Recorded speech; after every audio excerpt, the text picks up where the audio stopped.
thank you. God bless you, and God bless America. Thank you very much.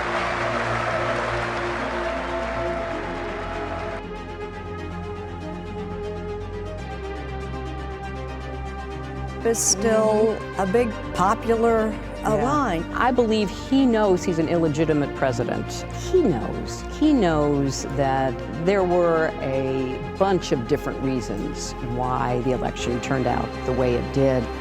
We can do anything. I know how hard it is. More than 200, and now I think it's up to 30,000 people have died. America's dead.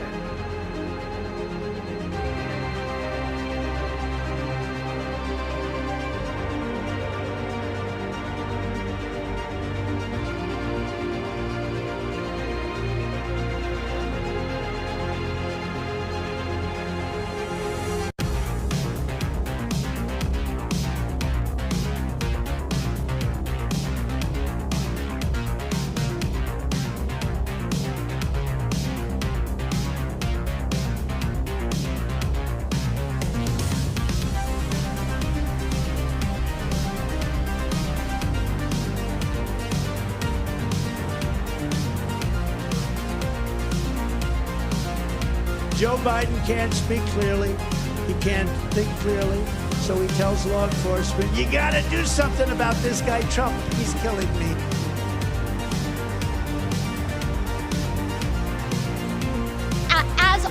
As a fellow New Yorker, I think one of the things that we should talk about here is also one of the disgusting legacies after 9/11 has been the targeting and racism against Muslim Americans throughout the United States of America. And this is an extension of that legacy.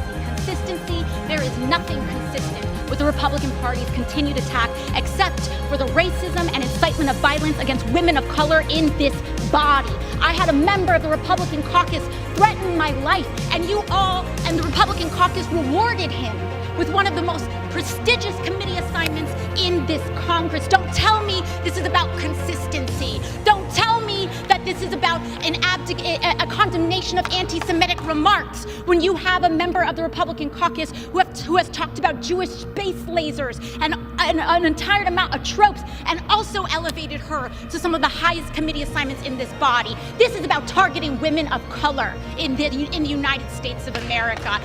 Today, dramatic images emerging from Kabul. This video of Afghans swarming a U.S. military plane leaving the airport.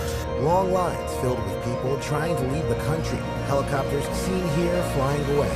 The enormous throng of people can be seen from satellite images.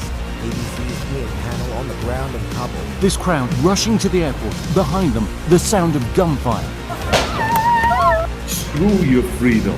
This is the most dangerous time in the history of our country, and Joe Biden is leading us into oblivion. We're here today in East Palestine to show our love and support for our fellow Americans in this hour of need, and that's what it is. To the people of East Palestine and to the nearby communities in Ohio and Pennsylvania, we have told you loud and clear, you are not forgotten.